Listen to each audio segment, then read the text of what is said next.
جب سے یہ ٹیکنالوجی کی یہ شاخ پیدا ہوئی ہے، یعنی سائبر ٹیکنالوجی، یا یوں کہہ لیں کہ ٹیکنالوجی جس کے اپنے کوئی طے شدہ پہلے سے قواعد و ضوابط نہیں ہیں۔ پہلے ہوتا یہ تھا کہ ہر علم اور ہر فن اس کے پہلے سے طے شدہ ایک نظام ہوتا تھا، اس کی گرامر ہوتی تھی، تو آپ کو یہ معلوم ہو جاتا تھا کہ یہ فلسفے کی بات ہے، یہ سائنس کی بات ہے، یہ ادب کی بات ہے۔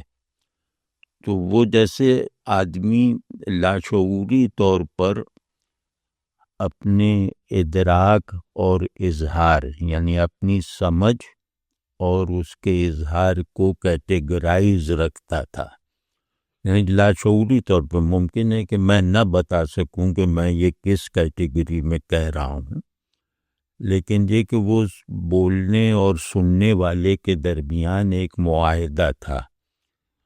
تو زبان کا وجود اسی لیے ہوتا ہے کہ دونوں اینڈس جو ہیں وہ اس کی ایک گرامر کے یا گرامیٹالوجی کی پابندی کرتے ہیں، اور وہ پابندی عادت بن جاتی ہے۔ زبان کے ساتھ تعلق بھی ایک عادت ہے، عالمگیر عادت ہے۔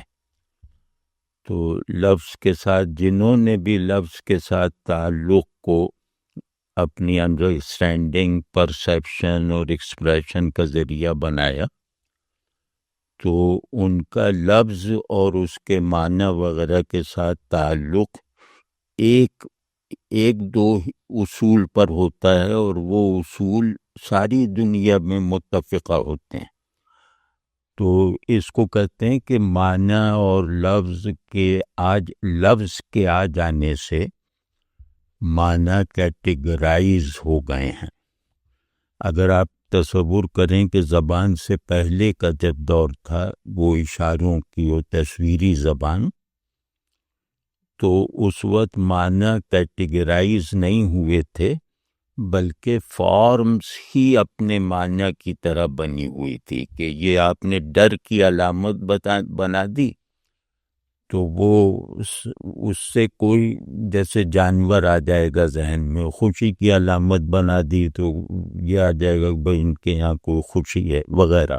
لفظ نے انسانی ذہن کے میکینکس کو، یعنی یوں کہہ لیں کہ وہ ذہن جو یہ جانتا ہے کہ فارم اور میننگ میں فرق ہے، جو یہ جیسے اپنی بناوٹ میں اس بات کا شعور رکھتا ہے کہ فارمز کثرت میں ہیں، مطلب ویریڈ فارمز جو ہیں وہ ایک واحد معنی رکھ سکتی ہیں۔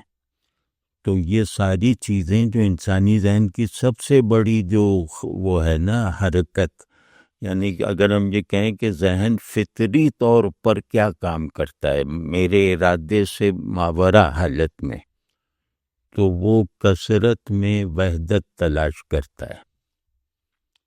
تو وہ 10 چیزیں دیکھتا ہے تو وہ ایک نام والی وحدت دے دی انہیں کہ بھئی یہ آم کا پیڑ، یہ امرود کا پیڑ، یہ فلاں کا درخت، تو ان سب کو اس نے ایک عنوان دے دیا کہ یہ درخت ہیں۔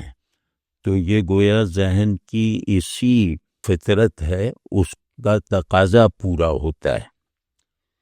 تو یہ خواہش جب باقاعدہ علم کا موضوع بن جائے، یعنی یہی خواہش جب علم پروڈیوس کرے گی، تو پھر ہر علم میں شعوری طور پر اس علم میں کام کرنے والے لوگ یا اس علم کو حاصل کرنے کی کوشش کرنے والے لوگ اسی اصول پہ رہتے ہیں کہ پرسیپشن یعنی مشاہدے میں کثرت ہے۔ تو یہ جو کثرت ہے، یہ جو بہت سی چیزیں ہیں، ان کی اساس وحدت پر ہے۔ واضح ہے نا؟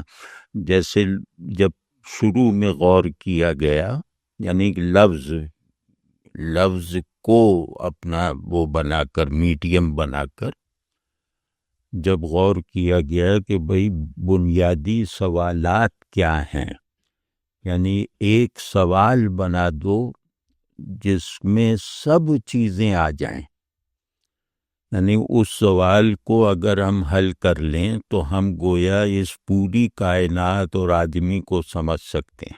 جیسے یونانیوں نے کہا کہ وہ ہے وجود کیا ہے، تو یونانی فکر یا روایت جو ہے وہ اس سوال کا نام ہے.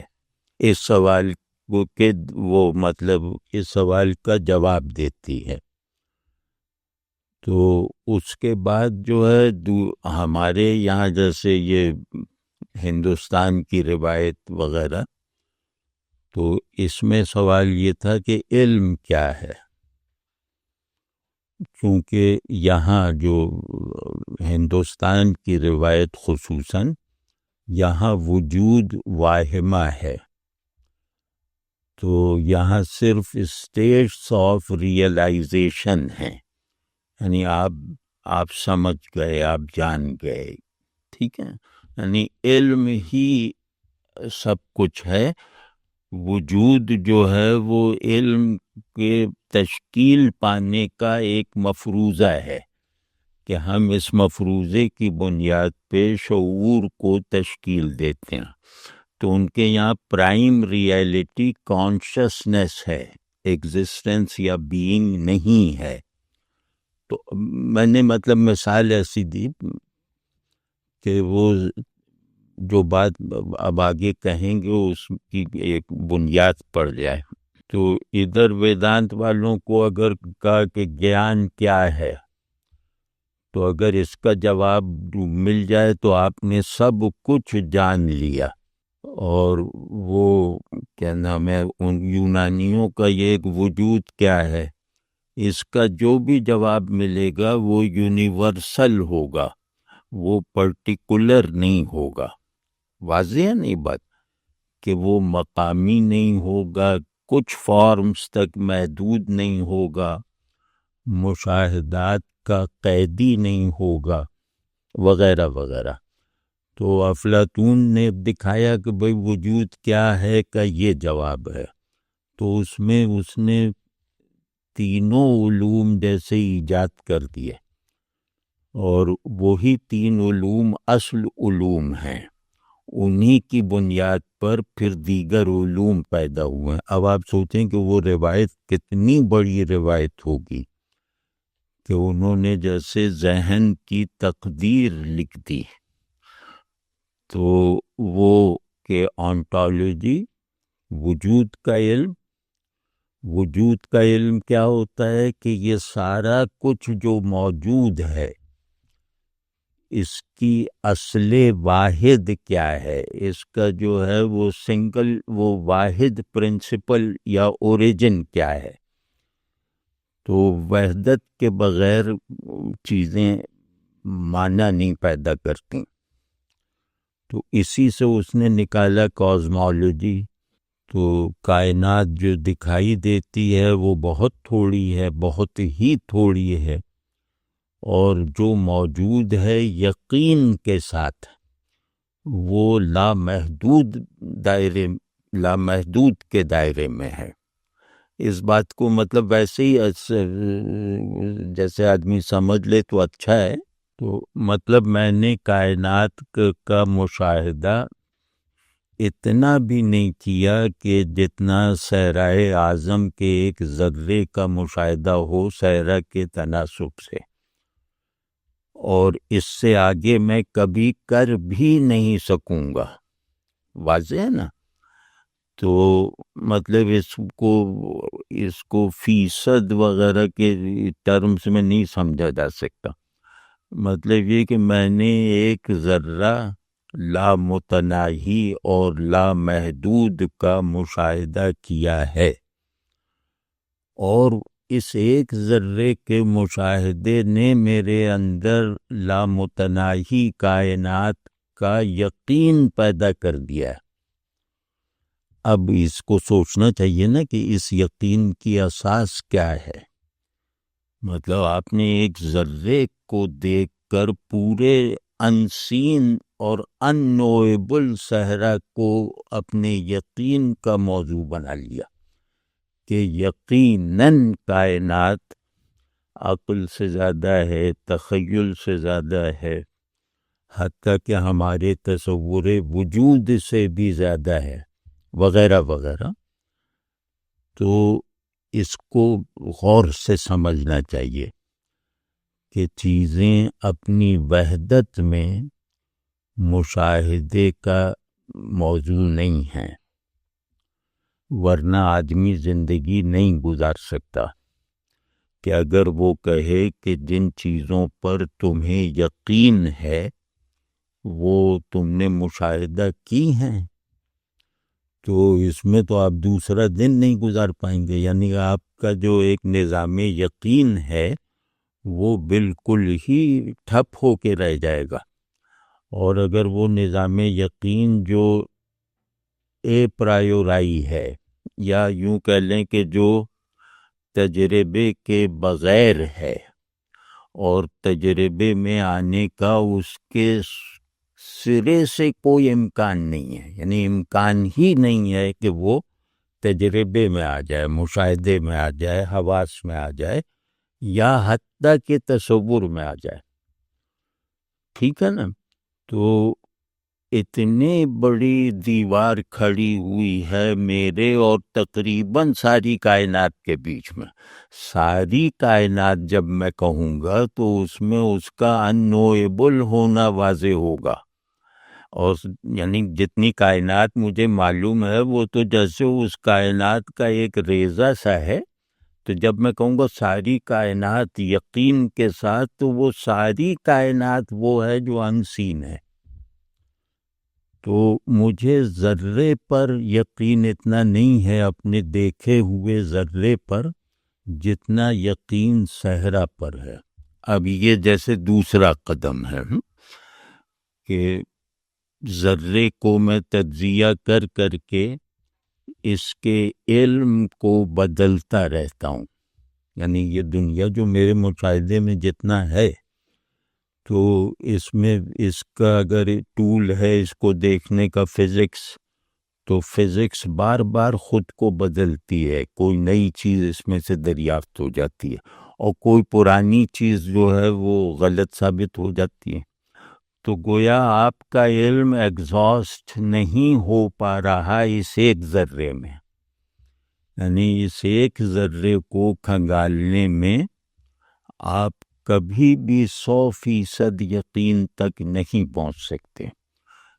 واضح نہیں، یعنی پورا ذرہ آپ کہیں کہ یہ ہے.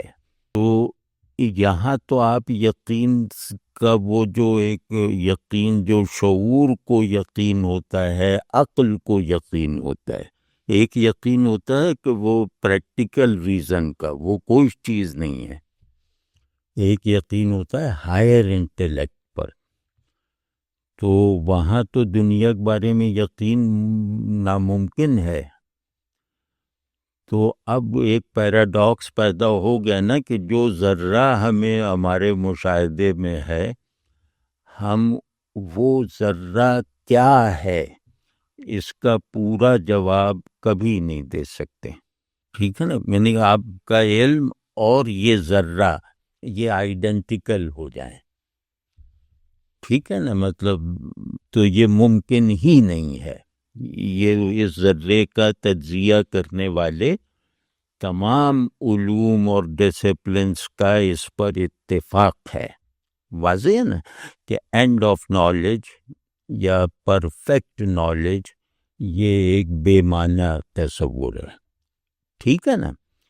اب یہ جو پیراڈاکس ہے کہ جو میں نے نہیں دیکھا، دیکھا ہوا ذرہ ہے اور نہ دیکھا ہوا صحرا ہے.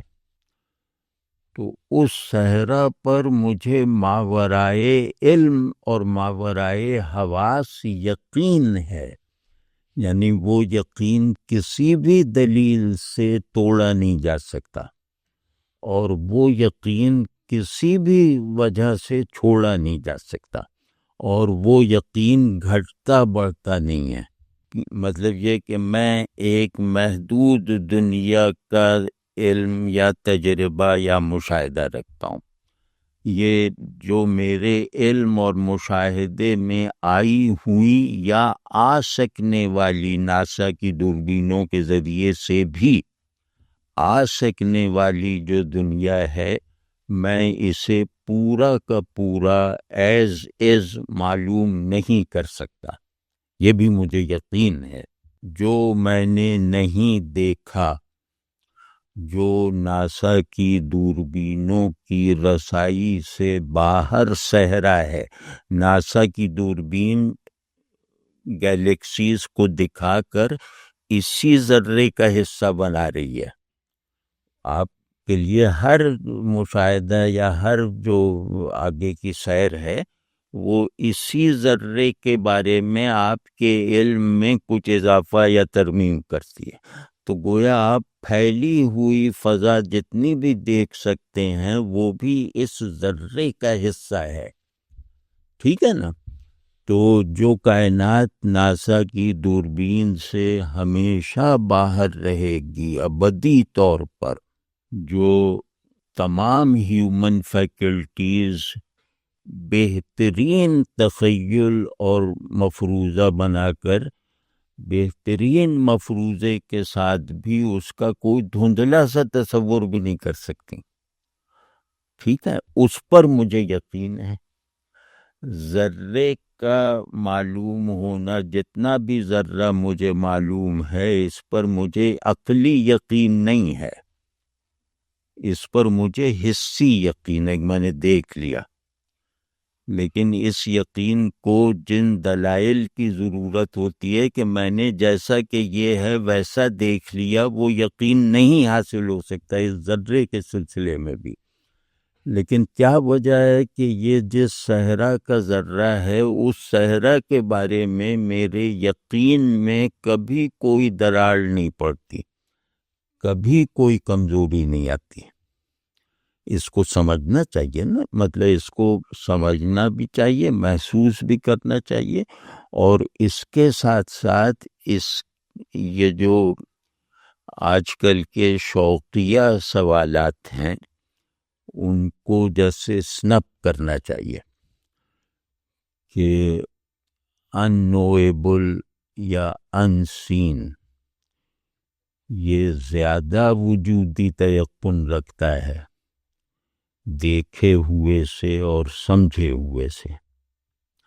کیونکہ یقین جب تک ایک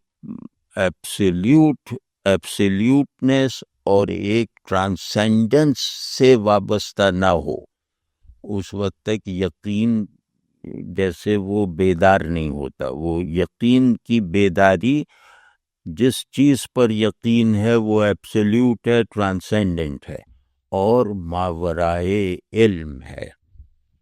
ٹھیک ہے نا؟ تو یہ آپ کبھی غور کیجئے کہ دنیا کی تمام روایتیں، جو چاہے سائنسی ہوں چاہے فلسفیانہ ہوں، یہ تمام روایتیں ان نویبل کے پر یقین اور نویبل پر شک کا مجموعہ ہے. کہ شک کا حق آپ کو صرف اس چیز پر ہے جو آپ کی دیکھی ہوئی ہے اور جسے آپ سمجھنے کی کوشش کر رہے ہیں.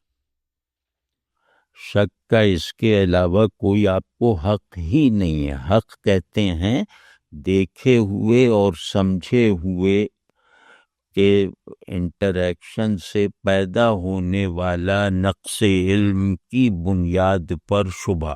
کہ مجھے یقین ہے کہ میرا علم پرفیکشن، کہ میرا ذہن پرفیکشن کے اصول پہ نہیں بنا. میرا ہر علم نقص کی بنیاد پہ تعمیر ہوتا ہے. یعنی جتنا علم بڑھتا جائے گا اتنا نقص بھی بڑھتا جائے گا.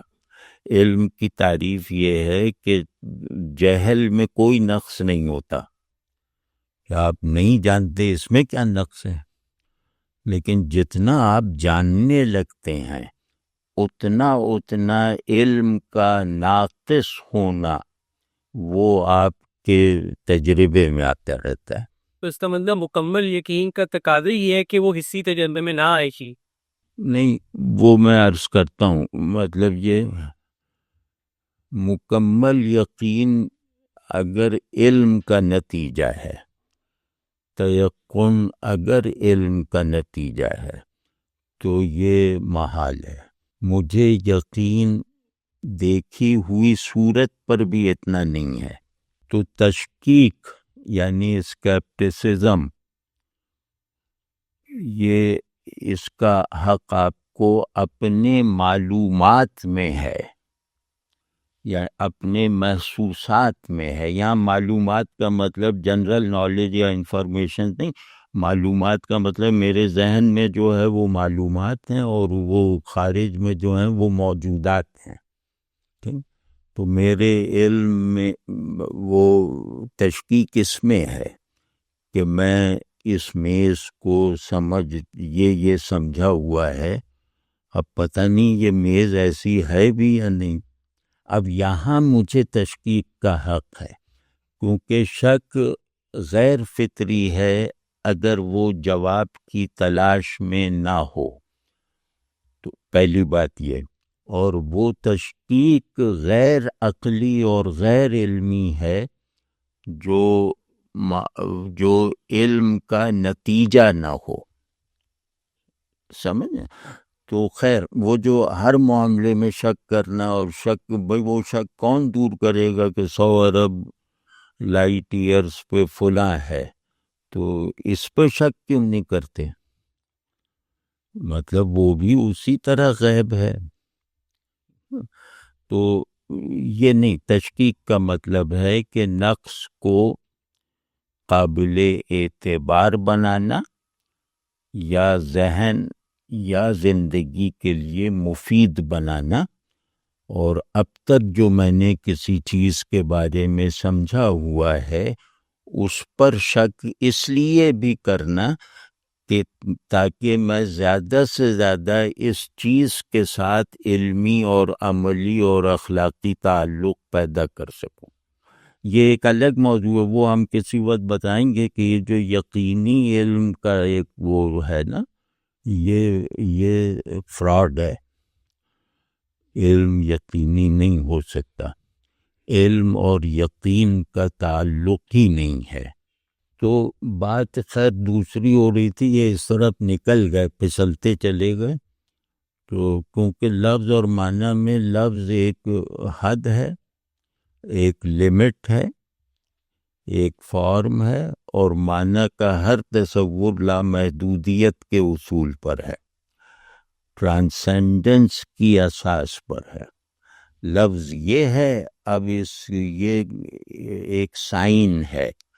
یہ سائن اس کی جو کیا کہتے ہیں ہاں، یہ ایک سائن ہے، اور اس کی ریچ یہ صرف میرے محسوسات تک نہیں ہے، مشہودات تک نہیں ہے، اس کی ریچ معنی تک ہے. معنی تک ریچ ہونے کا مطلب یہ ہے کہ جو ماورائے تصور ہو، جو ماورائے تجربہ ہو، جو مفروضہ ہو.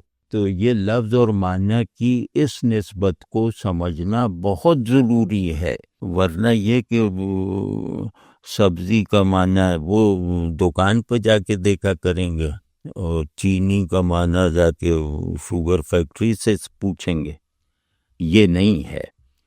تو لفظوں کی جو سمبولک ایسینشیلٹی ہے، اس کے بغیر اس سے متعلق رہنا یہ اپنی آدمیت کو نقصان پہنچانا ہے. وہ جو میں عرض کر رہا تھا وہ وہاں بات یہاں سے ہوئی تھی کہ آدمیت سے جیسے ایک بیزاری سی پیدا ہو گئی ہے آدمی کو، تو وہ اس بیزاری کو جو ہے وہ طرح طرح سے کم کرنے کی کوشش کر رہا ہے. مطلب ایک یہ کہ میں آدمی رہنے سے بیزار ہوں. آدمیت ایک جبر ہے، اور جب تک یہ ہم سے سہا گیا، ہم نے سہ لیا کوئی، لیکن اب ہم برداشت نہیں کر سکتے، کیونکہ اب ہم نے آزادی کے آئیڈیل کو ایکچولائز کرنا سیکھ لیا ہے. پرانے روایتوں میں آزادی ایک آئیڈیل بھی نہیں تھی، اور اگر کہیں آئیڈیل تھی تو وہ ایکچوئلائزیبل نہیں ہوتی تھی. تو ہم نے وہ ہیومن آئیڈیاز جن کے ایکچوئلائزیبل نہ ہونے پر اتفاق چلا آ رہا تھا، ہم نے ان آئیڈیاز کو ایکچوئلائز کرنا سیکھ لیا ہے، کر کے دکھا دیا ہے. تو اب آدمیت ایک آئیڈیا ہے، تو یہ آئیڈیا بہت زیادہ جیسے بہت محدود ہو کر ایکچوئلائز ہو رہا تھا، تو ہم اب اس محدودیت کو توڑیں گے. یعنی ہم آدمیت کے گیون جو سسٹم ہے اس کو توڑیں گے. ہم اس سے بیزار ہیں، چاہے اس کے لیے ہمیں آدمی ہونے کا عنوان ترک کرنا پڑے.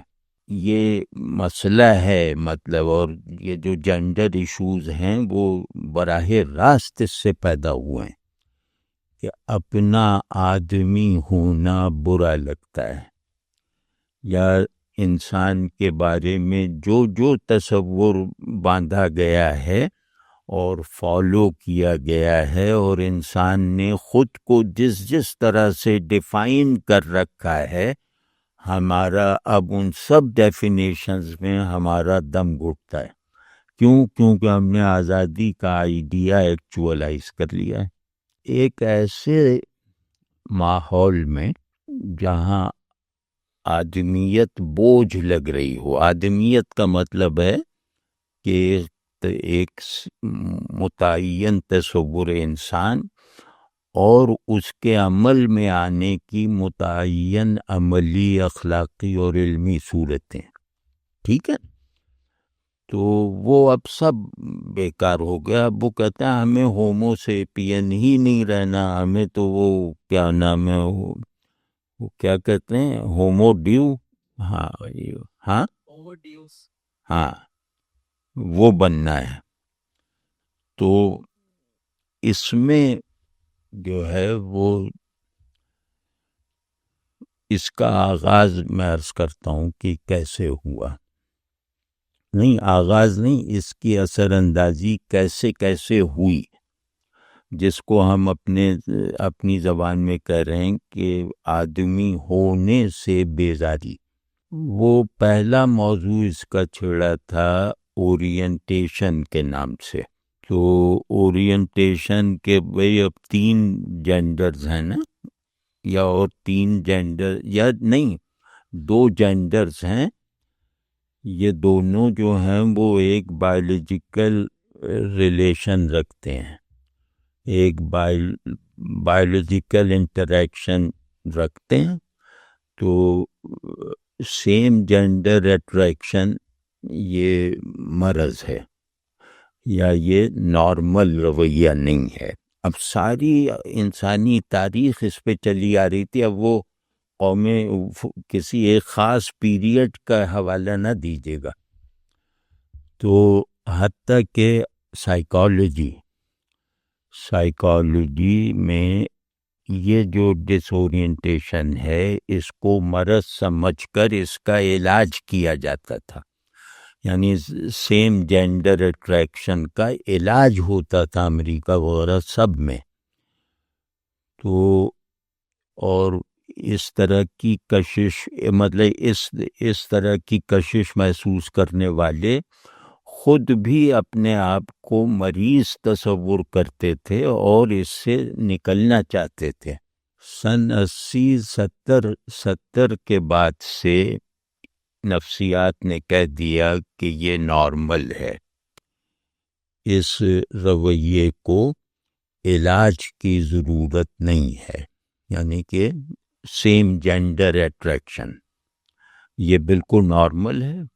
اور اس کے بعد پھر نیورو سائنسز نے کہہ دیا کہ یہ جو ہے یہ ایک طرح کا سمجھیں کہ وہ فطری رویہ ہے، اور معاشرے کے ٹیبوز ہوتے ہیں، ان ٹیبوز نے اس چیز کو جیسے گناہ یا جرم باور کروا رکھا تھا. تو اسے گناہ اور جرم وغیرہ سمجھنے کا جیسے ایک روایت پیدا ہو گئی، تو اسے لوگ سمجھتے تھے کہ یہ فطرت ہے. تو اب موجودہ یہ میڈیکل سائنسز کہتے ہیں کہ یہ فطرت نہیں ہے، یہ ایک ضابطے میں رہتے رہنے کے نتیجے میں پیدا ہو جانے والا تصور ہے. تو یہ خود مرض نہیں ہے. تو اب ہر جگہ اب تو بالکل ہی یہ سلسلہ ہی ختم ہو گیا. اب اس میں ذرا غور کیجئے کہ یہاں سے یہ غور تو کیا کرنا، اب یہ تو ہو چکا ہے، اب اس میں ہمارے غور کرنے نہ کرنے سے کوئی فرق نہیں پڑے گا. اب اگلا اس کا جو اسٹیپ آیا نا، وہ آیا کہ جینڈر چوائس ہے، پرفارمنس ہے، یہ فطرت نہیں ہے، یہ جبر نہیں ہے. یہ جملہ عام لوگوں کی طرف سے نہیں کہا گیا. جیسے ہمارے یہاں تو نعرے بنا کے کہا جاتا ہے نا، بڑی چیز وہ ہے جسے ہم نعرہ بنا لیں. یہ نہیں، یہ بہت ہائر طبقہ ہے فلسفیوں وغیرہ کا، ان کی بات ہے کہ جینڈر بایولوجیکل جینڈر یہ فیصلہ ہے، نیچر نہیں ہے، جبر نہیں ہے. تو ہم اپنا مرد اور عورت ہونا پرفارم کرتے ہیں کیونکہ ہم نے اپنے آپ کو ایک پہلے سے چلے آنے والی شناخت میں، جیسے وہ کمفرٹیبل کمفرٹ میں رہے ہم.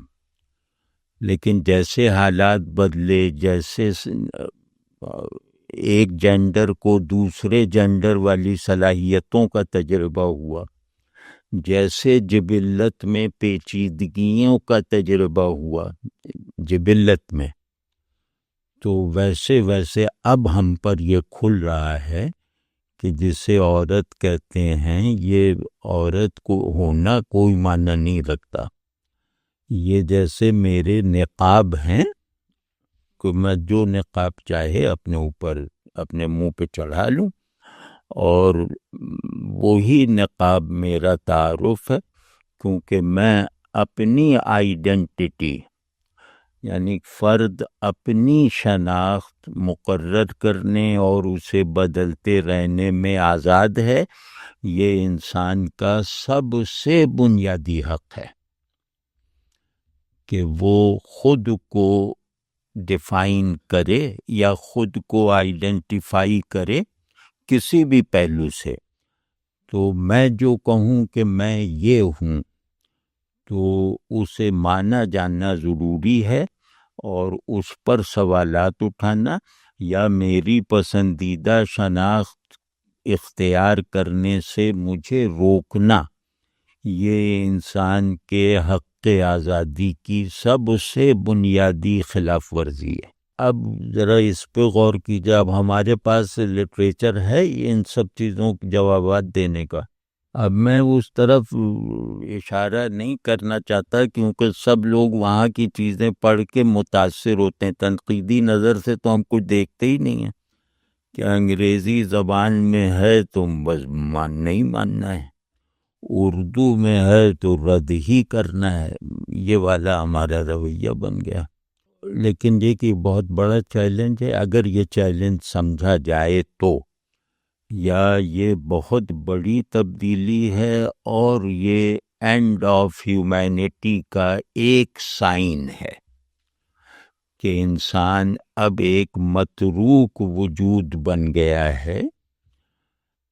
یہ اس کی ایک نشانی یہ ہے کیونکہ بایولوجیکل کیاس پیدا کرنا، یہ تو گویا بالکل ہی آدمی کو تحلیل کر دینا ہے نا.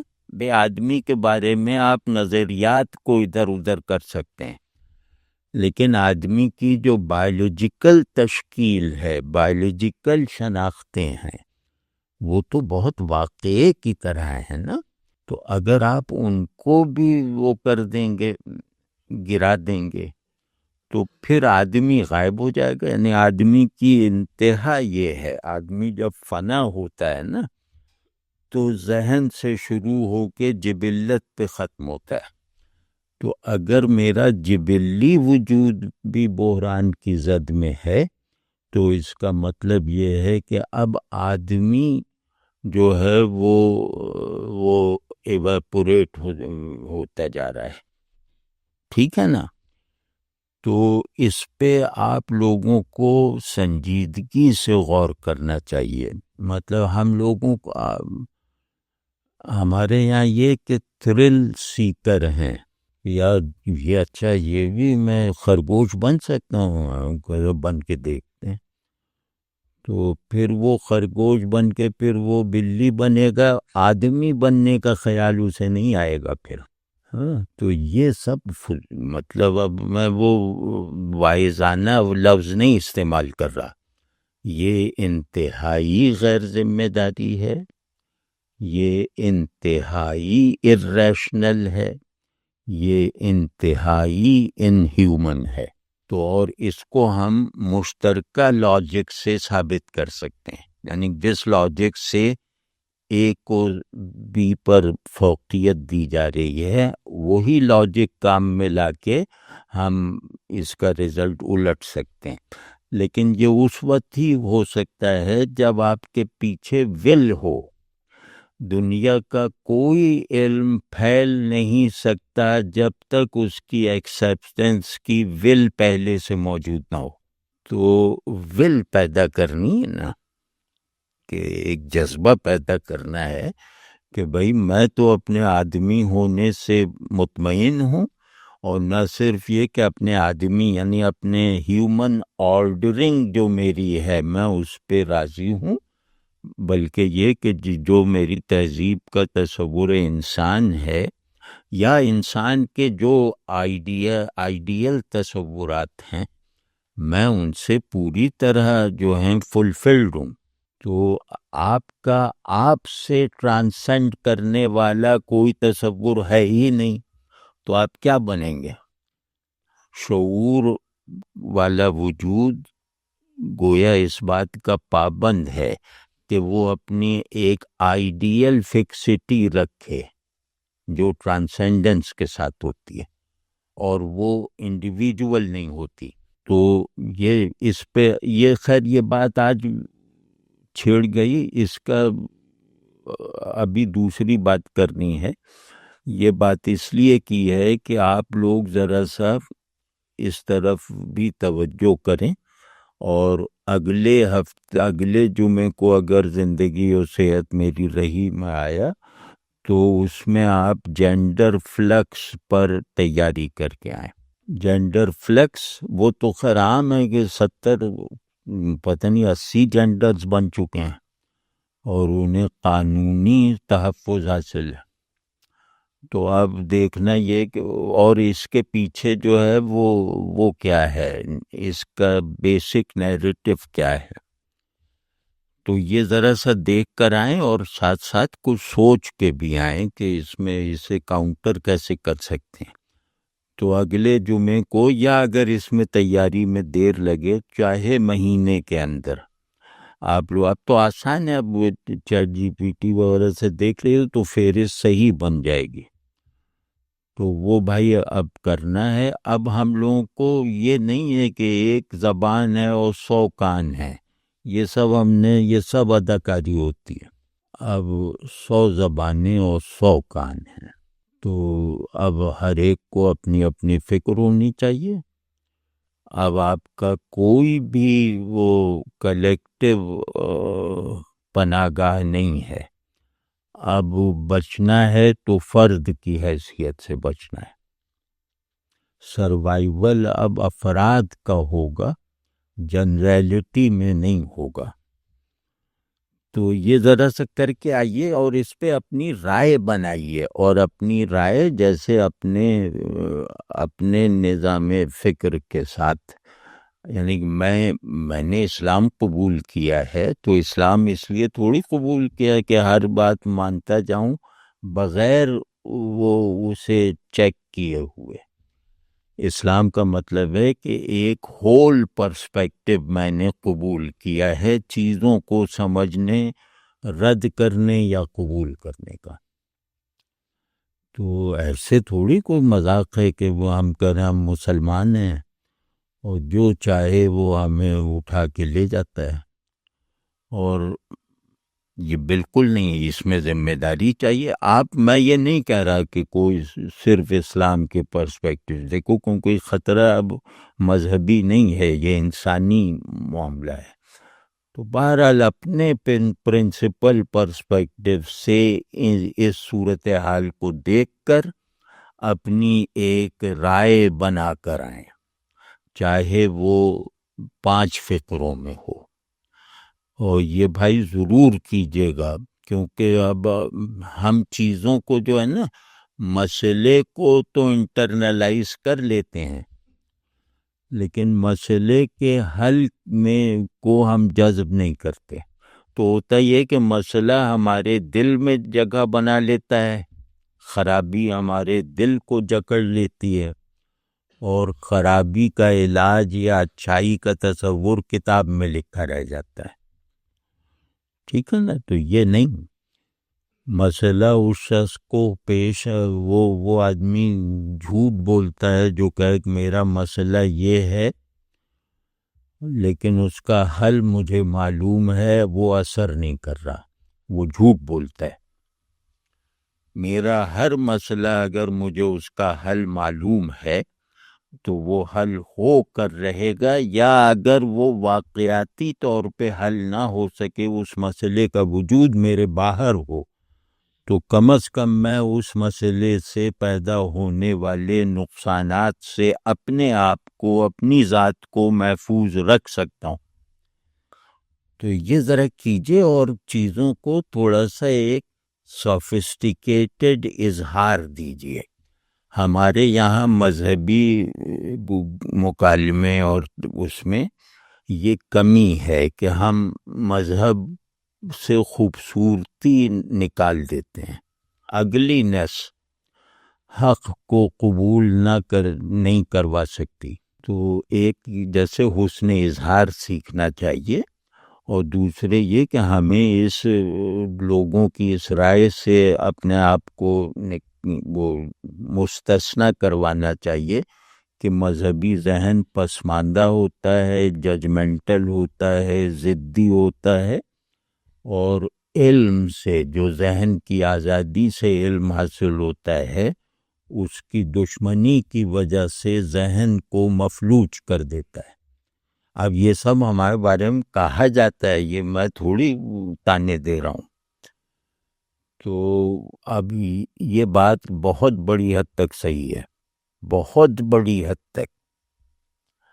تو جیسے انہوں کا یا وہ فیورباخ نے 11 اعتراضات اٹھائے ہیں اللہ کے ہونے پر، تو 11 جیسے ہم نے سنا بھی دیے، تھوڑا سا تشریح بھی کر دی.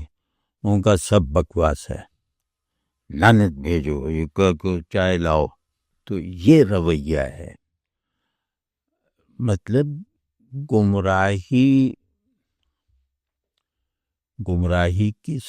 گمراہی کا لفظ اگر چلو اپنی سہولت کے لیے ہم کہہ رہے ہیں کہ گمراہی پھیلانے والا ذہن زیادہ بڑا ہوتا ہے، تو آپ کو اس سے ذہانت میں بھی مقابلہ کرنا ہے. آپ لے کے بیٹھ جاتے ہیں لعنت بھیجو، اور ہمارا ایمان ہے اور یہ ہے، اور وہ ایمان کہاں ہے؟ وہ ایمان ہم اپنے ایمان پہ کوئی ضرب نہیں لگنے دیتے. تو وہ ایمان ہو تو کچھ ضرورت لگے نا. انسان اگر اپنے پورے ذمہ داری کے ساتھ اور اپنی پوری سبجیکٹو زندگی کے ساتھ، سبجیکٹیوٹی کے ساتھ، کسی بھی پرسپیکٹو سے، کسی عقیدے، کسی نظریے یا کسی بھی ورلڈ ویو سے اگر مخلص ہے، تو اس کا سارا نظام جیسے میدے کی طرح ہو جاتا ہے کہ جو بھی خراب چیز جائے گی یہ اسے اگل دے گا. یہ ایک ہے نا جیسے اضطراری طور پر. تو ایمان اس کو کہتے ہیں کہ اس حد تک نیچرل ہو جائے کہ وہ اپنے فائدے اور نقصان کو قبول کرنے کا فوری فیصلہ کرے اضطراری طور پہ، اور آپ کو لگے کہ میرے یہاں تیزابیت بڑھ گئی ہے، جیسے ہوتا ہے نا وامٹنگ سے پہلے، وہ کیفیت کسی کو ایمان پر خطرہ پیش آتے وقت ہوتی ہے؟ بس ایمان ہے، ایمان ہے جناب۔ جی جاری صاحب، یہ جو بھی آپ نے بات کی ایک وسرل ریئیکشن، ایمان جو ہوتا ہے اس کی وجہ سے ایک وسرل ریئیکشن آپ کا ہوتا ہے، اور جو آپ نے پہلے بھی فرمایا تھا کہ امنیت بھی ہونی چاہیے، خاص طور پر یہ جو آپ نے جینڈر لفظ کی بات کی ہے تو آپ نے ایک دفعہ فرمایا تھا کہ اس کو ہمیں امنیت سے بھی نہیں ڈرنا۔ کچھ اب اس چیز کو ہم رکھیں سامنے اور پھر ایک جاہل کی طرح جو ہے چیزوں کو ٹریٹ کرنا، تو ان دونوں میں کیا تھوڑا سا فرق لازم ہے بھیا؟ حمیت کی لگام ذہن کے ہاتھ میں ہوتی ہے، تو حمیت تو بنیادی طور پر ایک جذباتی وہ کیفیت ہے نا، بہت مفید ہے، بہت ضروری ہے، بشرطے کہ ذہن کی تحویل میں ہو، ذہن کے تابع ہو۔ اور تو جیسے ہی میں اپنے جذبات اور اپنے ذہن کا کو ملانے میں کامیابی حاصل کر لیتا ہوں، ویسے ویسے میرے جذبات میں بدصورتی اور جھگڑالو پن ختم ہوتا جاتا ہے۔ تو ایک یہ، پھر یہ کہ آپ کے جذبات مشتعل کن باتوں پہ ہوتے ہیں اور انہیں تسکین کن چیزوں سے پہنچتی ہے، تو اس میں بھی مذہبی جذبات ناکام ہیں۔ تو اگر غیرت والا جذبہ ابھرتا ہے اللہ کی توہین پر، بہت اچھا ہے، لیکن اللہ کی تعریف میں بھی کوئی جذبہ تمہارے اندر ہے تو وہاں مشکل ہو جاتی ہے بہت، کہ تم آگ بگولا ہو جاتے ہو، رونا بھی تمہارے معمول میں شامل ہے، تو روئے بغیر پیغام حق پہنچانا ڈنڈے کے ذریعے سے، یہ تو گویا اس کا مطلب ہے کہ آپ حق کی آڑ لے رہے ہیں، آپ معاشرے سے اپنا کوئی بدلہ لے رہے ہیں، یہ سب نہیں۔ تو حمیت حیا کو کہتے ہیں، حیا کے بغیر حمیت نہیں ہوتی۔ اور تنہائی کیسی ہے تمہاری، تو یہ سب چیزیں ہیں، مطلب چیزوں کو سب سے پہلے ہیومنائز کر کے دیکھنا چاہیے، یعنی آدمی اچھائی، یعنی باطنی اچھائیوں کی جو ہے وہ شناخت پر متفق ہے، یعنی اچھے آدمی کا داخلی احساساتی نظام یا رد عمل کا نظام کیسا ہونا چاہیے، اس بات پہ سب انسان متفق ہیں، تو آپ اس معیار پہ تو پورے اترے نا، تو آپ اپنے رد عمل میں اچھے آدمی رہ جاتے ہیں یا نہیں، بس۔ میں آیا تھا کہ آدمیت کو ایک ایوریج آدمی کے لیے، عام آدمی کے لیے پرکشش کیسے بنایا جائے؟ جو آپ کہہ رہے تھے کہ آدمیت سے بیزاری ہے، اس کو پرکشش کیسے بنایا؟ نہیں، وہاں تو نہیں بنایا جا سکتا جہاں بیزاری ہے، وہ تو بہت سوچی سمجھی ہوئی بیزاری ہے نا، لیکن ہم اس سے محفوظ کیسے رہیں، کیونکہ ہم تو ہر چیز جو آتی ہے باہر سے اس کو بالکل ندیدے بچوں کی طرح قبول کر لیتے ہیں، تو ہمارا یہ ابھی میں عرض کروں گا اسی کی ترکیبیں، کہ چیزوں کو انٹرنلائز کرنے کی مشق کرو، ورنہ تم اپنے سامنے موجود مانیٹر کے سامنے احساس کمتری کا شکار ہو جاؤ گے، تم ڈیپینڈنس میں مبتلا ہو جاؤ گے اپنے باہر موجود چیزوں پر۔ وہ میں عرض کرتا ہوں، آپ کیا فرما رہے ہو؟ سر آپ نے فرمایا کہ مطلب پوری کائنات میں ہم جو چیز دیکھتے ہیں وہ ایک پارٹیکل کے مانند جو مطلب ریزی کے برابر ہے جس پیدا کیا جا سکتا. سر تو کیا حقیقت ہوئی ہے جو ان سین ہے یا ان نویبل ہے؟ حقیقت، ہاں بالکل. حقیقت کہتے ہیں،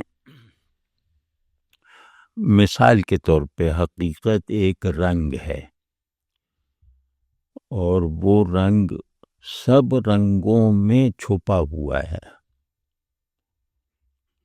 یعنی کہ مخلوق یا جتنا کارخانہ وجود ہے اس میں ہر چیز کا اپنا اپنا رنگ ہے. یعنی مثال دے رہا ہوں میں، تو حقیقت ان رنگوں میں نہیں ہے، وہ ان رنگوں سے بلند ہے، اور جیسے خود ایک اپنا اس کا رنگ ہے جو اس کے غیر کو نہیں ملا، تو وہ رنگ ان تمام رنگوں میں پوشیدہ ہے. اگر وہ پوشیدہ نہ رہے تو یہ رنگ ظاہر نہیں ہو سکتے. یعنی ہر رنگ اس رنگ سے ظاہر ہے. وہ رنگ اگر نظر آ جائے تو وہ بھی انہی رنگوں میں سے ایک رنگ بن جائے گا نا. اس کا جو آل انکلوسیو ہونا اور آل ایکسکلوسیو ہونے کے ساتھ ساتھ ہے. تو کوئی چیز جو آل انکلوسیو اور آل ایکسکلوسیو بیک آن ہو، بیک وقت ہو، تو وہ ٹرانسینڈنس اور ایمیننس دو اصول ہیں، ان کے ساتھ ہوتی ہے کہ سب کے ساتھ ہے اور سب سے بلند ہے. مطلب یہ باہمہ و بے ہمہ. تو حقیقت اس رنگ کو کہتے ہیں. تو اس رنگ کا مشاہدہ اور اس رنگ کا تک علم سے پہنچنا، تعقل سے پہنچنا ممکن نہیں ہے، لیکن یہ کہ اس کی کار فرمائی دیکھنا وہ ممکن، کیا واجب ہے. جیسے میں نے ذرے اور سائرہ کی مثال دی تھی نا، عین اسی طرح. تو ایک حقیقت جب بھی آپ کہیں گے تو وہ چینج لیس ہوگی، وہ پرماننٹ ہوگی، وہ ٹرانسینڈنٹ ہوگی، اور وہ اننویبل ہوگی. اننویبل ہوگی لیکن پوری طرح ریئلائزیشن کے ساتھ. یعنی میں حقیقت پر یقین رکھتا ہوں، اسے نہ جان سکنے پر یقین کے ساتھ. یہ جملہ کہنا اگر ممکن ہو جائے تو آپ کا ذہن علمی ذہن ہے، آپ کا قلب روحانی قلب ہے. اور یہ اب کوئی بڑی بات نہیں، یہ کوئی جو آج کل اچھلتے پھرتے ہیں بھئی دکھاؤ دکھاؤ، اور یہ تو فراریت ہے اور یہ فلاں ہے، یہ شاعری ہے. آپ اپنے کسی بھی علم کا تجزیہ کر لیں، جس علم سے معنی پیدا ہوتے ہیں اس میں ٹرانسینڈنس کا عنصر داخل ہوتا ہے. آپ کے نظر میں وہ یہ چشمہ پورا ہے، لیکن اس چشمے کا علم کبھی پورا نہیں ہو سکتا.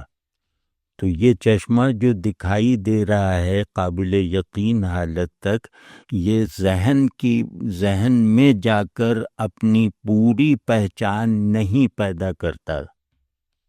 لیکن ذہن اس کے کسی بھی علم پر اپنی سرگرمی کو روکتا نہیں ہے. تو اس سے سمجھ میں آتا ہے نا کہ unknowable essence of knowability ہے. unknowability کو مانے بغیر نالج آرڈر بیس لیس ہے.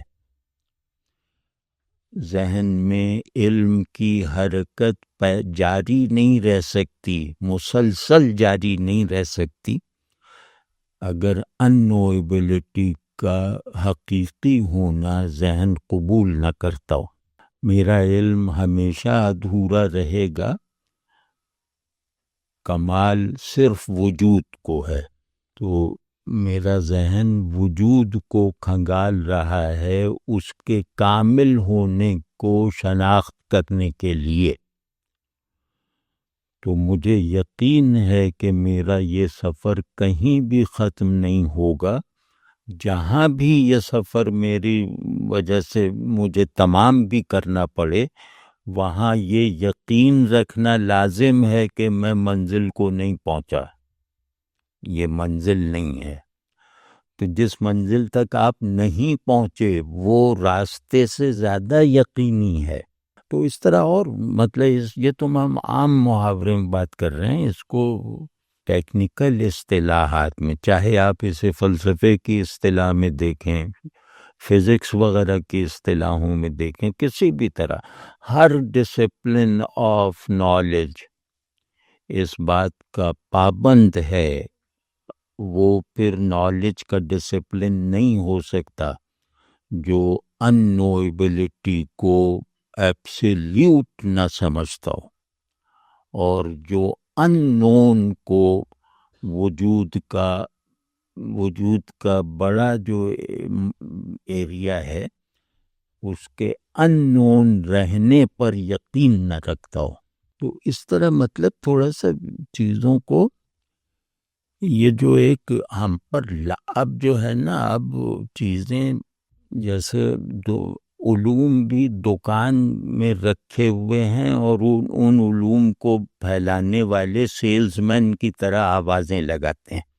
مطلب اب علم ایسنس نہیں ہے، پریزنٹیشن زیادہ ہو گیا ہے.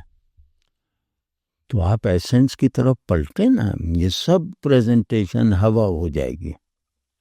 ایسنس کی طرف پلٹیں. مثال کے یہی کسی سے بھی پوچھ لے کہ حقیقت ہے یا نہیں. پھر دوسرا سوال یہ کہ حقیقت تک پہنچا جا سکتا ہے یا نہیں. شعور اور وجود یہ ایک پیراڈاکسیکل آئیڈینٹی ہے. تو ہمارا نظام تعلیم ہی اتنا گھٹیا ہے کہ یہ بنیادی ترین فطری ترین تصورات سے بھی مانوس نہیں رہنے دیتا. تو اسی وجہ سے ہمارے اندر یہ گراوٹیں پیدا ہوئی ہیں. جو بھی وجود شعور کے ساتھ ہے، جو انسان جیسے، یہ ایک paradoxical pattern of being and knowing میں رہتا ہے. تو بس اس کو سمجھیں، اس کو سمجھنے کی کوشش کریں. ابھی تو شاید نہ سمجھیں، لیکن یہ کہ یہ ان سوالات کا سامنا کیا کریں کہ میں نے کتنی، مطلب میرے گھر میں، میرے باطن میں جو ہے وہ ہیروں کی کان ہے، اور میں باہر پڑے ہوئے ذروں کو مول لگا رہا ہوں. تو تب جو حمیت جاگے گی نا، وہ اصلی حمیت ہوگی کہ کیا ساری عمر ضائع کر دی. تو اس کے لیے ضروری ہے کہ آئیڈیاز کو انٹرنلائز کرو، یعنی بڑی چیزوں کو فہم بنانے کی کوشش بعد میں کرو، اسے جذب کر لو تاکہ اس سے مناسبت رکھنے والا مزاج پیدا ہو جائے. ہم جو لیک کرتے ہیں نا، ہمارا مزاج بالکل گھٹیا درجے کا ہے. خواہشات، پسند ناپسند، یہ سب بہت ہی حیوانی درجے پہ آ گئی ہے. اس کی وجہ یہ ہے کہ ہم نے آئیڈیاز کو مرغوب بنانا نہیں سیکھا ہے. کہ آدمی جیسے جھومنے لگتا ہے نا، کوئی بات نہیں کھل گئی تو جھومنے لگتا ہے. تو ہم کسی بھی بڑی بات پہ جھومنے کی کوئی روایت نہیں رکھتے. ہاں 100 روپے مل گیا تو جھوم لیے، 100 روپے نہیں ملا تو لیٹ گئے. تو یہی رہ گیا ہے. یہ اس پستی کا فوری علاج کرو، اور مطلب اپنے آپ سے شرماؤ کہ یار میں نے اپنے آپ کو کتنا ضائع کر دیا. آپ کا باطن آپ کے ذہن سے زیادہ سگنیفیکنٹ ہونا چاہیے. جس کے احساسات اس کے خیالات سے زیادہ سگنیفیکنٹ نہیں ہیں، وہ آدمی ہونے میں کوتاہی کر رہا ہے.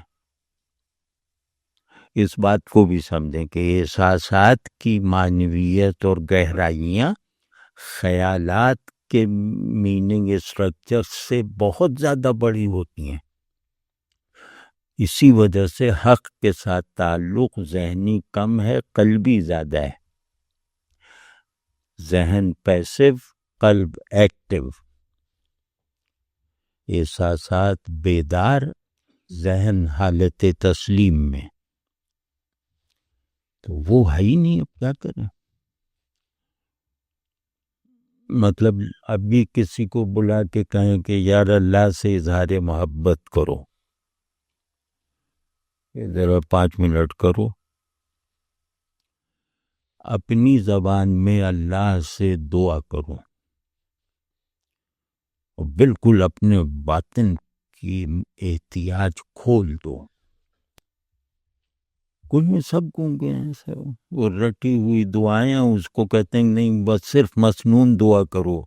اس کا مطلب ہے کہ رٹی ہوئی دعا کرو، اس کو ہی انٹرنلائز کر لو تو تزکیہ نفس ہو جائے گا. رسول اللہ صلی اللہ علیہ وسلم کی دعاؤں کو اپنی حقیقی خواہشات اور ضروریات بنا لینے والا تزکیہ نفس کے ہر دوسرے میتھڈ سے آزاد ہے. اسے پھر کسی اور ذریعے کی ضرورت نہیں ہے، کیونکہ وہ اپنی خواہشات کو رسول اللہ صلی اللہ علیہ وسلم کی خواہشات میں ڈھال رہا ہے. تو کچھ بھی نہیں، مطلب اب کیا کریں یار.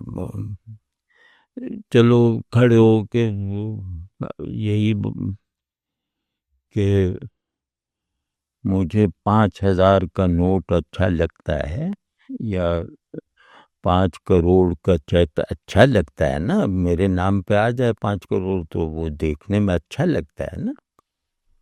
تو اس کا اچھا لگنا اپنی زبان سے ذرا ہائر بیوٹیفیکیشن کے ساتھ بیان کر کے دکھا دو. یعنی جن چیزوں کے عاشق ہو ان چیزوں کا حسن دکھاؤ، پتہ چل جائے گا کہ کس سطح پہ پڑے ہوئے ہیں. اس کا سب سے بڑا سبب دنیا کی محبت ہے. دنیا کی محبت محبوب کو بدصورت کر دیتی ہے.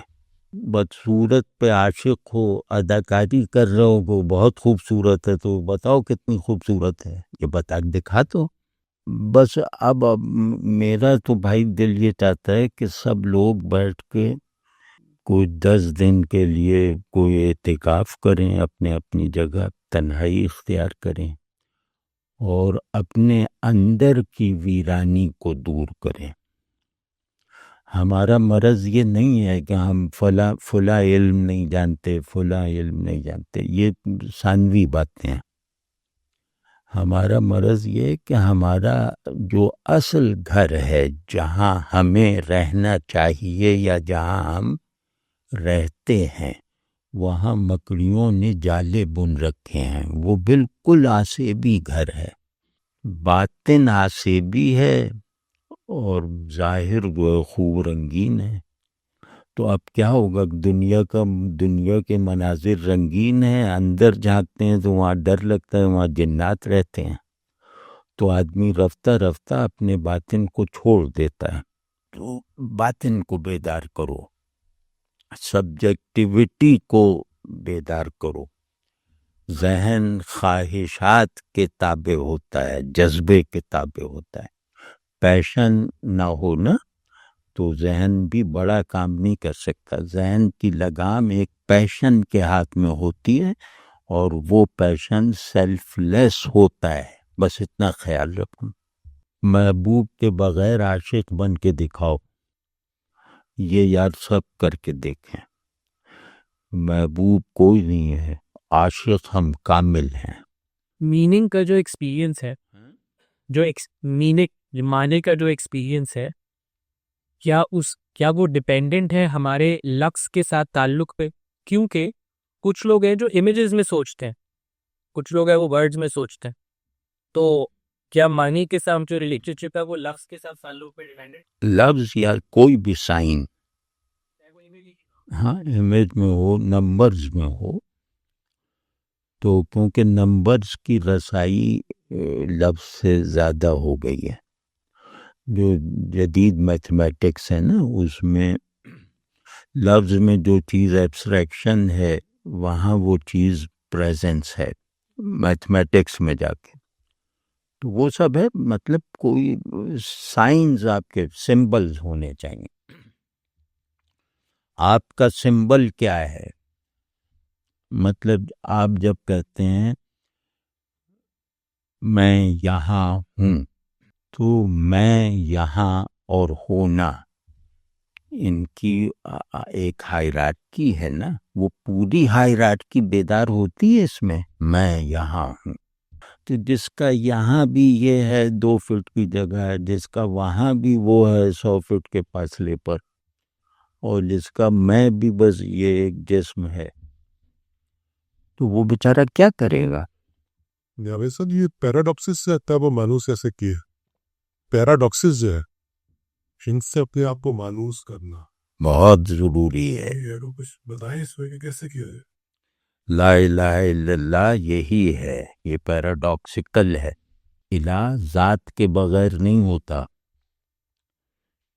تو الہ ہے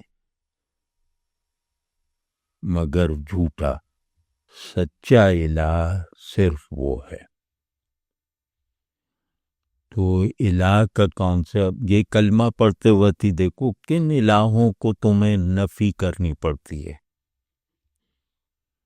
جب میں کہوں نا لا الہ الا اللہ، تو یہ جیسے بہت بڑا فیصلہ کر رہا ہوتا ہوں ہر مرتبہ کہتے وقت کہ نہیں کوئی الہ مگر اللہ. وہ الہ کا کیا تصور آتا ہے؟ بھئی آپ اتنی بڑی کوئی بہت بڑی چیز کو اللہ چھوڑوا رہا ہے نا، اس کی نفی کروا رہا ہے، وہ کوئی بہت ہی بڑی چیز ہوگی یا چیزیں ہوں گی. تو کبھی اس طرح محسوس ہوا کہ میں اللہ کے لیے کتنی بڑی چیز کی نفی کر رہا ہوں؟ وہ بڑی سے بڑی چیز سوچ کے بتا دوں کہ کیا ہوگی. ہم نے ہر چیز کو گرا دیا ہے. ہمارے ہاتھ میں آتے ہی شاہین بھی کوا بن جاتا ہے. جیسا آپ کے کسی فرمایا ہے کہ پیراڈاکسس جو ہوتے ہیں وہ امیجنیشن کے لیول پر جا کے بہنا حقیقت اور اس کے ظہور کا سارا پیٹرن پیراڈاکسیکل ہے. یعنی کہ بائنریز ایک دوسرے کے اپوزٹ نہ رہیں، انٹریکٹیو ہو جائیں، تو یہ پیراڈاکس ہو جاتا ہے. یہ جو میں عرض کر رہا تھا کہ چیزوں کو جذب کریں، انٹرنلائز کریں، اس کے بغیر نہ کوئی آپ کسی بھی چیز کے ساتھ سنجیدگی کا ثبوت یہ ہے کہ وہ آپ کے دل میں داخل ہو جائے، آپ کے مزاج کا حصہ بن جائے. آپ دیکھیں کوئی بڑا تاجر ہوتا ہے جو اپنے تجارت وغیرہ سے مخلص ہے، سنجیدہ ہے، تو اس کا مزاج بالکل تاجرانہ ہو جاتا ہے. وہ پورا پرسپیکٹو ہے، اس کی خلاف ورزی نہیں ہونے دیتا. اس کی پسند ناپسند سب کچھ اپنی اس آئیڈینٹی کے تابع ہو جاتی ہے. کوئی بڑا فزسسٹ ہے، اس کا سارا مزاج جو ہے وہ اس کے کام، اس کے علم، اس کے ذہن سے مناسبت رکھنے والا بن جاتا ہے، اور وہ چیزوں کو دیکھنے کا وہی زاویہ ہمیشہ استعمال کرتا ہے. یعنی ہر شے کو اس زاویے سے دیکھنے کا عادی بن جاتا ہے. کیا اسلام ایسا زاویہ رہ گیا ہے ہمارے اندر؟ فرض کیا کہ ہم ایک چیز کہیں کہ اللہ کو ماننے سے ہر چیز ڈیفائن ہو جاتی ہے، مطلب اس میں کوئی تحقیق کی ضرورت نہیں رہ جاتی، کوئی شبہ کی گنجائش نہیں رہ جاتی. اللہ کو ماننے سے علمی نتیجہ یہ نکل سکتا ہے. کیا ہماری تعلیم، ہمارے ذہنی تصورات، ہمارا تصور علم کہیں بھی اس بات سے کوئی بھی مناسبت رکھتا ہے؟ تو یہ اس کا سبب کیا ہے کہ ہم نے اللہ کے ساتھ تعلق کو اہمیت نہیں دی. ورنہ یہ ہو سکتا ہے کہ بچے سے تعلق تو کبھی فراموش نہ ہو، اللہ سے تعلق یاد آنے پہ بھی پوری طرح یاد نہ آئے، یاد کرنے پہ بھی. تو خیر وہ مختصر بات یہ ہے کہ اپنی سبجیکٹیوٹی کو فوقیت دو، اپنی تمام پراپرٹیز پر، اپنے تمام سرگرمیوں پر، اور ایک پرنسپل پرسپیکٹو پیدا کرو. یعنی ایک ایسی کھڑکی تمہارے اندر رکھی ہوئی ہے، اس کو کھلا رکھو کہ جو چیزوں کو دیکھتے وقت اسی کھڑکی سے دیکھنے کی عادت ڈالو. یعنی کھڑکی ایک ہونی چاہیے، منظر بدلتے رہیں وہ بہت اچھا ہے، لیکن کھڑکی ایک ہونی چاہیے. یہ بڑے دماغ کا بھی اصول ہے. تو اب فرض کیا میں اپنے آپ سے پوچھوں بھئی میرے لیے تو کھڑکی بنائی ہے لا الہ الا اللہ، تو یہ کھڑکی کھلی رہتی ہے یا بند رہتی ہے؟ ہم ہر دستک پہ دروازہ کھولتے ہیں، تو بس جب دستک دیں گے تو وہ تو آپ سمجھیں، مطلب یہ ملک دستک پر کان لگائے رکھتا ہے نا ہر وقت. ہماری حیثیت کیا ہے؟ دستک پہ کان ہے، کبھی وہ ٹرمپ آ جاتا ہے، کبھی چین والا آ جاتا ہے، کبھی کچھ آ جاتا ہے. تو اب یہ لوگ آ جائیں گے. تو اس کو بہرحال بہت سنجیدگی سے کیجیے. اور دوسرا جو میں عرض کر رہا تھا کہ ایک تدبیر بتانا چاہ رہا تھا، وہ پہلے شاید میں نے کہا تھا کہ کم از کم 5 منٹ 2 مرتبہ مراقبہ کیا کریں تنہائی میں، اور اس میں فی الحال صرف یہ دیکھیں کہ یہاں روشنی ہے یا اندھیرا ہے، یہاں زندگی ہے یا موت ہے، یہ جگہ رہنے کے لائق ہے یا نہیں ہے، یعنی اپنا باطن. تو اس میں بس ذرا سا وہ کریں حساسیت کے ساتھ، اور جیسے اپنی سب سے قیمتی چیز کو دوبارہ حاصل کرنے کی خواہش کے ساتھ. جو ہم گنوا چکے ہیں وہ سب سے قیمتی چیز ہے، تو یوں سمجھیں کہ سب سے قیمتی چیز کو میں بازیاب کروا رہا ہوں. تو اس کے لیے جیسا ایک تھرل ہوگا، جیسا جذبہ ہوگا، وہ خود بخود پیدا ہوگا. تو اتنا دیکھ لیں کہ بھئی مجھے میں اسی گھر کا مکین ہوں، چاہے میں امریکہ رہوں، چاہے میں ایتھوپیا میں رہوں، گھر میرا یہی ہے. تو یہ اچھی حالت میں ہے یا خراب حالت میں ہے، اتنا کر لیں. یعنی اپنے باطن کو اپنے لیے قابل قبول بنانے کی کوشش کریں. ابھی کوئی مذہبی بات نہیں کہہ رہا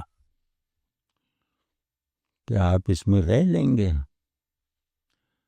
تو جب یہ آئے کہ بھئی نہیں رہ سکتے، تو اب پھر سوچیں کہ اس کی تزئین کیسے کی جائے، اس کی صفائی کیسے کی جائے، یہاں اسے رہنے کے لائق کیسے بنایا جائے، وہ بھی خود سے فیصلہ کریں. اپنے گھر کو ری آرڈر کریں اپنے ذوق کے مطابق، لیکن جو بھی ری آرڈرنگ ہو وہ اس میں اخلاقی تسکین ضرور ہونی چاہیے. اخلاقی طمانینت باطن کی روح ہے. تو روح نکال کے آپ چیزیں بھر دیں تو کچھ نہیں رہے گا نا. تو اخلاقی طمانینت کے ساتھ اس گھر کو سجائیں، دوبارہ اس کی ویرانی دور کریں. تو یہ کر کے 15 دن کر کے دیکھ لیں تو اللہ چاہے تو کوئی نہ کوئی اچھا نتیجہ نکلے گا. یہ آج میں آیا تھا اقبال کی ایک نظم سنانے، ان کی ایک نظم لالۂ صحرا. وہ نظم نہیں، وہ تو زندگی پہ ہے جو میں آج سوچتا ہوا آیا تھا کہ وہ پڑھیں گا. یہ گنبد مینائی، یہ عالم تنہائی، گنبد مینائی آسمان کو کہتے ہیں. یہ گنبد مینائی، یہ عالم تنہائی، یعنی میرا باطن آسمان سے کم وسیع نہیں ہے. یہ آپس میں ایک دوسرے سے سائز میں بھی جیسے میرا باطن بڑا ہے، کیونکہ گنبد تو لمٹ کر دیتا ہے نا. عالم تنہائی میں کوئی سرحد نہیں ہے، تو آسمان سے بڑا ہے میرا. مجھ کو تو ڈراتی ہے اس دشت کی پہنائی. اب ایک دشت ہے جو عالم تنہائی اور فلک دونوں اس کے دو صوبے ہیں یا دو ٹیلے ہیں. فلک کتنا پھیلا ہوا ہے، پھر اس سے زیادہ پھیلا ہوا عالم تنہائی ہے باطن کا. پھر یہ دونوں کا جو بالکل ناممکن حد تک پھیلاؤ، وہ ایک صحرا میں سمایا ہوا ہے دو ٹیلوں کی طرح. مجھ کو تو ڈراتی ہے. یہ دشت کون سا ہے؟ اب ان چیزوں کو آپ غلط سمجھیں صحیح سمجھیں، اس سے فرق نہیں پڑتا کہ آپ اس کی مراد کو صحیح سمجھیں. آپ یہ تصویر بنا کے اس میں ذرا سا سانس لیجیے. صحرا میں کہیں تصور کر کے کہ صحرا میں آسمان بالکل گنبد مینائی نظر آتا ہے. مطلب ستارے ہم یہاں وہ نہیں دیکھ پاتے جو وہاں نظر آتے ہیں، بالکل جگمگاتا ہوا آسمان. تو گنبد مینائی نقش و نگار بنے ہوئے شیشے کا گنبد. تو اس میں تنہا ہوں اور میری تنہائی اس سے زیادہ وسیع ہے. اور پھر یہ دونوں وسعتیں سمائی ہوئی ہیں اس دشت میں. اس کو ہی چلو 5 منٹ یار کر لیجیے گا 2-3 دن تو رونگٹے کھڑے ہو جاتے ہیں. پھر آپ کو لگے گا کہ میں نے اپنے آپ کو تو بالکل ہی اپنے اصلی میں کو تو بالکل ہی بے ہوش کر رکھا تھا. پھر اسے اس طرح کی چیزوں سے ہوش آنا شروع ہوگا. دو عالم سے کرتی ہے بیگانہ دل کو، دو عالم سے کرتی ہے بیگانہ دل کو، عجب چیز ہے لذت آشنائی. اسی کو تھوڑا سا جذب کریں. شاعری جو ہے نا وہ زیادہ جلدی جذب ہو جاتی ہے، لیکن اگر آپ اپنا سینہ کھول دیں تو کر کے دیکھیں. دو عالم سے کرتی ہے بیگانہ دل کو، عجب چیز ہے لذت. کوئی ایسی لذت آشنائی ہے کہ یہ سب کچھ چھوڑنے پہ راضی رہو، یا ان سب میں رہتے ہوئے ان سے بیگانہ رہو، ہے کہ نہیں؟ تو یہ ایسنس ہے ہمارا. یہ لذت آشنائی ہی ہمارا ایسنس ہے. یہ نہیں ہے تو انسان موجود نہیں ہے. تو اپنے آپ کو موجود تو پہلے کرو نا. تو یہ کریں کہ عجب چیز ہے لذت یار. خرد ہوئی ہے زمان و مکان کی زناری، خرد ہوئی ہے زمان و مکان کی زناری، نہ ہے زمان نہ مکان لا الہ الا اللہ. یہ ہے پرسپیکٹو.